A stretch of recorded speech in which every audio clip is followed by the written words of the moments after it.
Talk to you today about our Brexit readiness plan.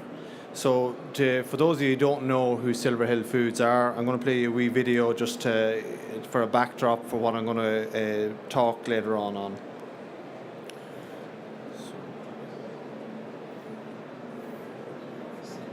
Family-owned businesses producing products of the finest quality. Set in the beautiful countryside of County Monaghan, we're constantly striving to improve and innovate all aspects of our world-class duck production operations. 55 years ago, the Steele family founded Silver Hill, an enterprise that has grown into a fully integrated duck and duck product company. With so many years of research and husbandry, we have carefully developed the exclusive and unique breed, the Silver Hill duck. Renowned for its full flavour, our duck is succulent, tender, and consistent in its quality. Every aspect of the process, from breeding, egg production, hatching, selection, processing, and packaging, is precisely monitored to ensure our excellent standards are maintained. Control over every aspect of the production process enables full traceability from the laying farms to the hatchery, and even the feed is 100% natural. Product quality and food safety is our priority at Silver Hill Farm. This integrity is the cornerstone of our business and demonstrates to our customers our ability to deliver consistent, traceable duck products to a global market. Our quality management and food safety standards in all operations within the company have been accredited to the Global Food Safety Initiative by BRC certification. A new Centre of Excellence was completed in 2016 that has allowed us to meet growing demand at home and abroad, including numerous Asian markets like Singapore and Hong Kong. Our state-of-the-art R&D kitchen has allowed us to host customers and chefs from every continent. Our unique duck is the best feathered duck in the world, and this is why our hand-stitched pillows and duvets are the preferred choice of five-star hotels worldwide. Silver Hill has been proud suppliers of head-on duck to the very best Chinese and Asian restaurants in London for almost 40 years. We are widely known as the supplier of choice for the traditional roast duck that you see hanging in almost every restaurant window in Chinatown. Supplying world-class duck and a range of duck products that is consistent, traceable and full of flavour. That's what makes Silver Hill Duck the best duck in the world. Okay, and I'd love to spend the next 20 minutes telling you about the best duck in the world, but they've asked me here to talk about Brexit. So I'm just going to outline what Silver Hill have done in the last 2 years on Brexit and what we plan on doing going forward. And I suppose to start that, to explain where Silver Hill are located in North Monaghan. We're in the apex of North Monaghan, so we have the border, three sides of us, only 2 to 3 mile either side of us. So geographically, the whole border situation with Silver Hill is obviously a big factor. So I suppose when news broke about Brexit in 2016, how did it affect us? I suppose 45% of our output of our turnover at that point in time is exported to the UK, so quite a significant amount. It is our largest customer base for head-on duck. In that time, in June and October of 2016, there was a double dip in sterling. So 3 times we had to go with price adjustments because it did strengthen in December. We have arrangements with all our customers that either link to foreign currency or link to the commodity markets where wheat is our main input. We can adjust our prices. So 3 times after the June dip and after the October dip, we went with price increases. But when when sterling did strengthen then in December, we went with a price decrease. At that time as well, 15% of our output was invoiced to Asia in sterling. And again, we had close links with our Asian customers in Singapore especially, linked back into London and the Chinese families there. So it was easy for us to work off the same currency. Now, obviously, the easy switch for us there was to move to euro invoicing and take out the currency risk out of that. So all our focus in late 2016, conversations around the boardroom, were all focused on hedging contracts for currency, forward buying of feed, and natural hedging strategies. Natural hedging, we can buy feed north of the border in sterling, to set off against the income we have coming in sterling from our UK customers. So that's available to us now. Post-Brexit, post-March 2019, with tariff situations on income and feed and cross-border, that might be a lot more difficult. So that was 2016. Into 2017, we made a decision, visited a lot of seminars, talks, and I suppose the two main ones were the Briody Brexit Barometer and the Enterprise Ireland Brexit Scorecard.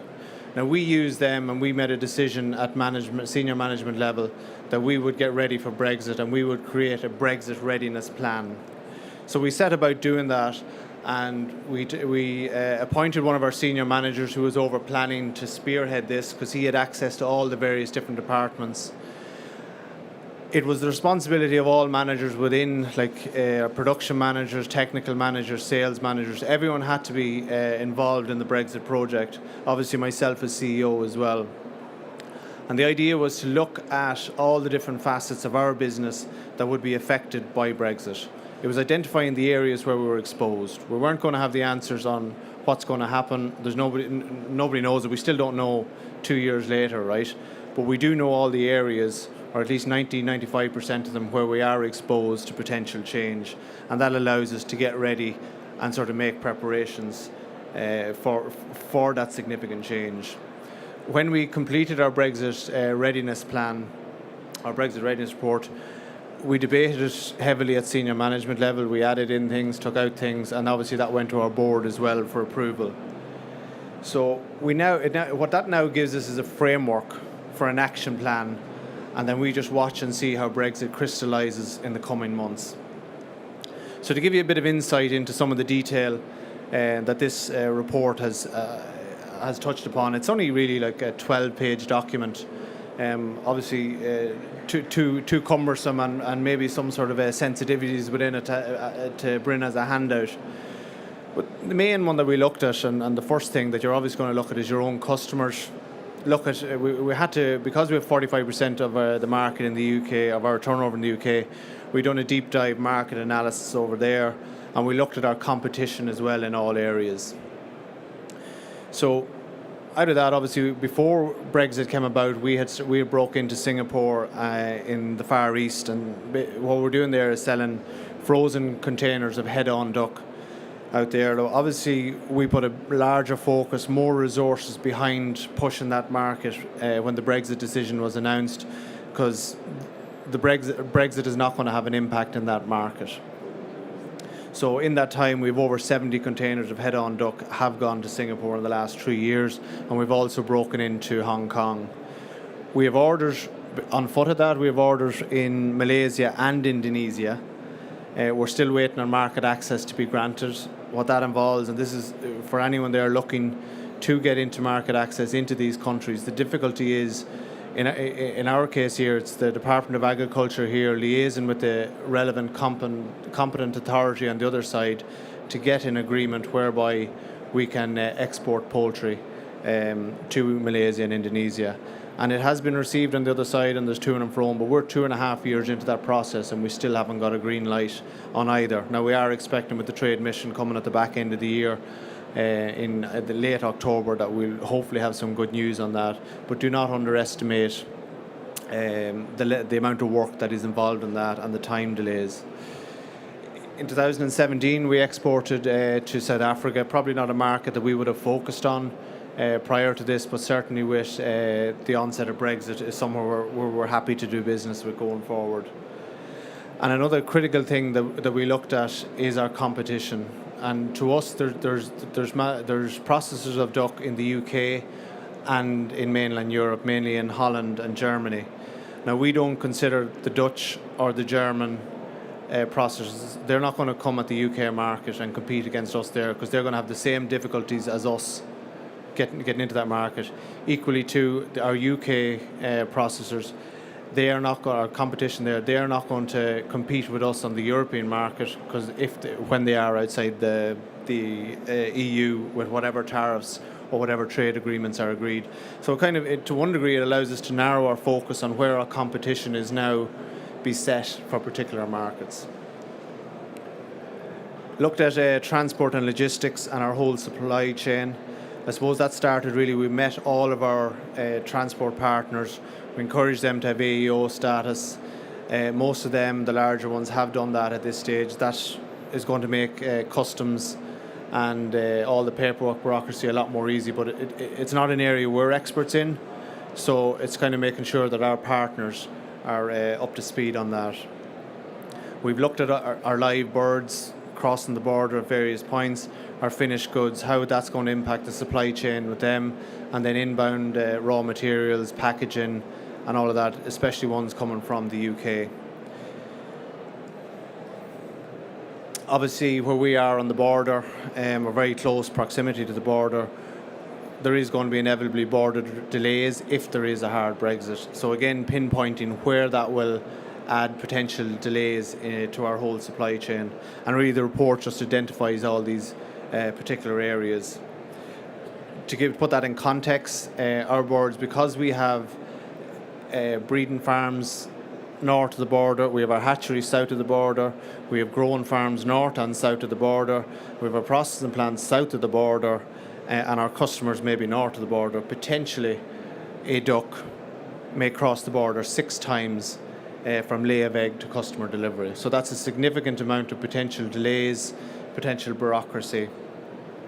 Shelf life is another thing we have to look at. We also deal with retail in the UK, and there's potential shelf life issues there. If we're going to be delayed going out on the boat, getting our product, will that sort of impact us negatively vis-a-vis our UK competition?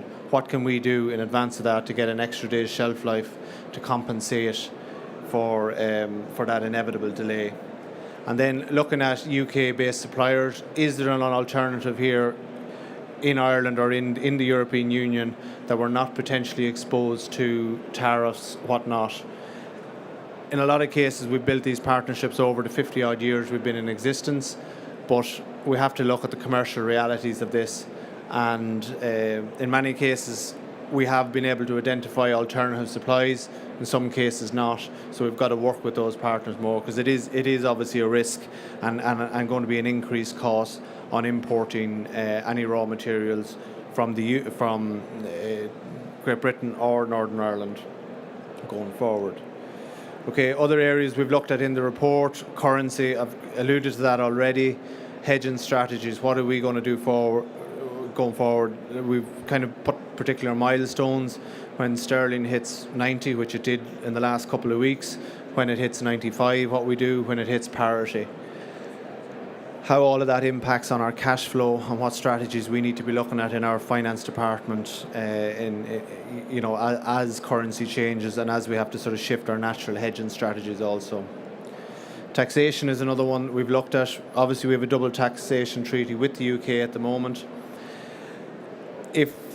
When the UK is outside the European Union, we have businesses based in the north, so thereby we have permanent establishments in the north, and how we treat them going forward and what implications that will have, and that will involve consultation with the revenue here, along with the revenue in the UK, and seeing what they're going to deliver on that. I don't think it's going to be an immediate issue in March next year. It'll kind of something that will evolve over the transition period when that period is agreed. Staff is a big one for us. Obviously, we have staff living in the north, working in our southern establishments, and vice versa. So we've got to look at the potential issues that we have there as a business. The movement of people crossing the border every day, delivering product, and again to work permits for people working in the north who may now maybe EU non-Irish nationals, what implication that has for them.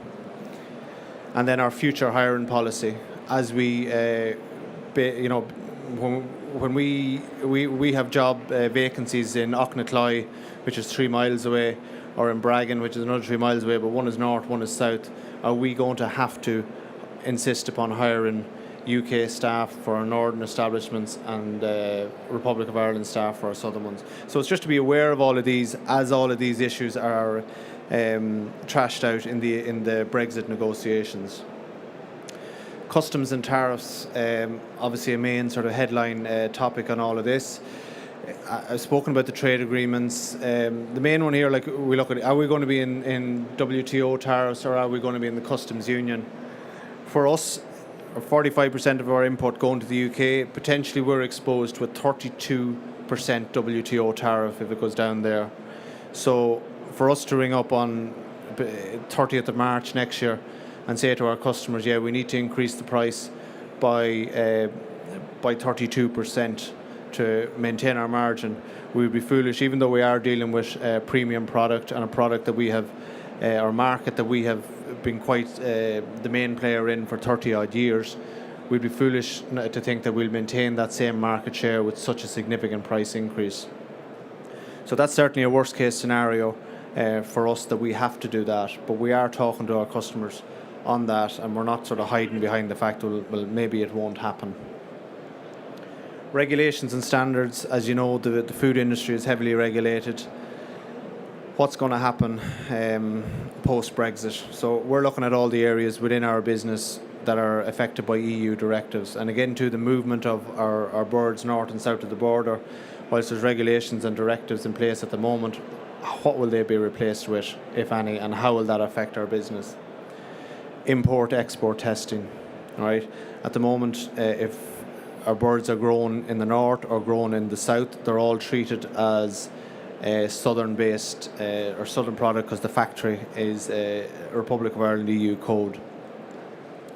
Again, this adds a layer of bureaucracy, and every layer of bureaucracy that it adds is obviously going to add a cost. So when we're adding bureaucracy on top of potential tariffs, you know, the potential input cost, it's not something you can replace or sort of you can ease out of your business by doing a lean transform or something like that. I mean, the significance of those costs cannot be underestimated.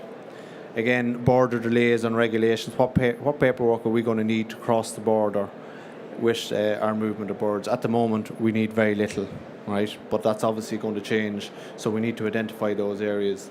Labelling is another issue that we have to see how this sort of pans out. At the moment, for example, we would supply Lidl in the UK, and Lidl in the UK will only take birds grown in the north of Ireland. Lidl in Republic of Ireland will only take birds grown from our growers in the south. What happens with that post-Brexit? So we don't have the answers. We're obviously talking to such customers, but it potentially will have an impact that we have to be ready for. So what are we looking at now? 2018 and beyond. We did our report at the beginning of 2017. Obviously, like everyone else here, we're watching negotiations as they unfold.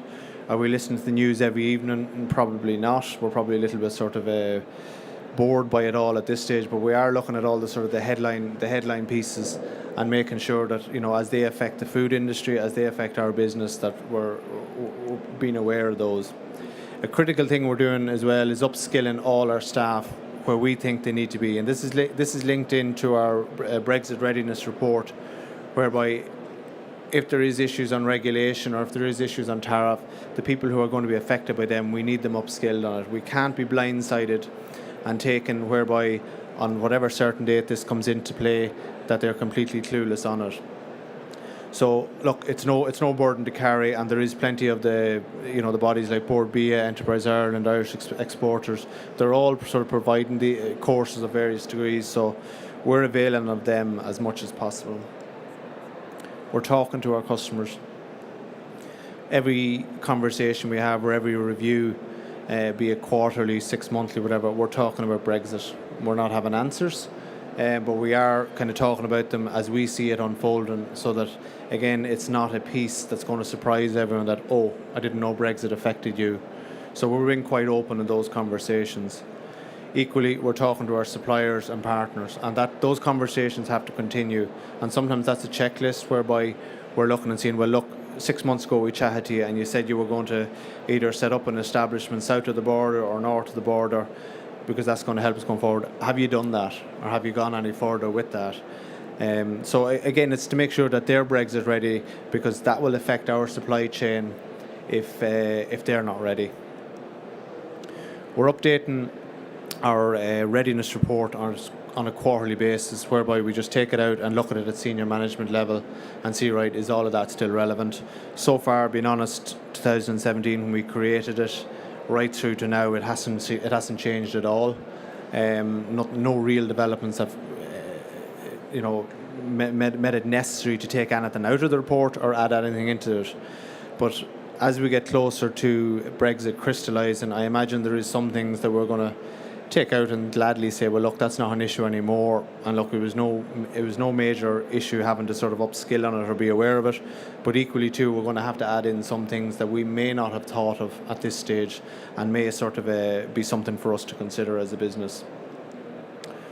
So look, to wrap up on that, takeaways that I would sort of encourage for you as businesses, no matter how small or how big your business is just measure your readiness. The toolkits are available there from Enterprise Ireland, from Intertrade Ireland, and from Board BIA, and probably from other state bodies as well. So just know where you are exposed, okay? Brexit is outside your control. I don't have any answers here on it. You don't either, I don't think so, right? But what can you control? And this isn't just because of Brexit has come upon us.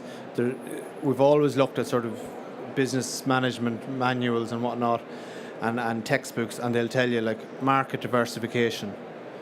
Don't be dependent on one market. Obviously, this is the UK market we're talking about.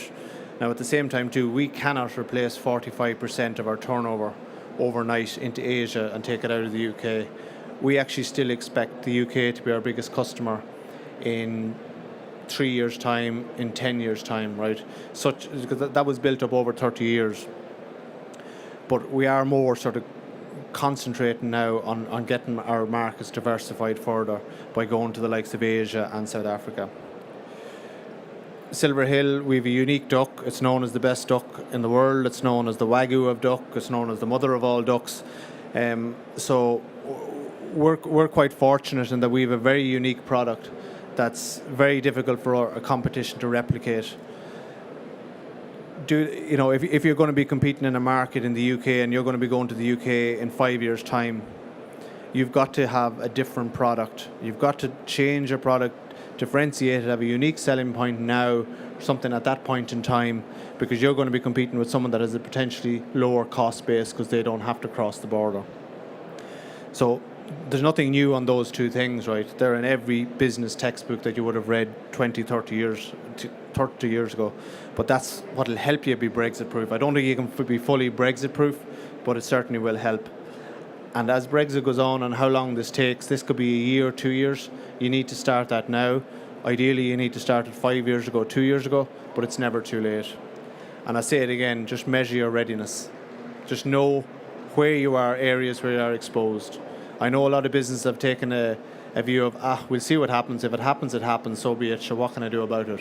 You can control your own readiness and upskilling your staff, at this point in time. It'll never be a burden to carry if it does come and go like YE2K, like, which we hope it does, but by all sort of discussions that are being having, it will not. It will hit us all hard, so we do need to be ready. Okay, thank you.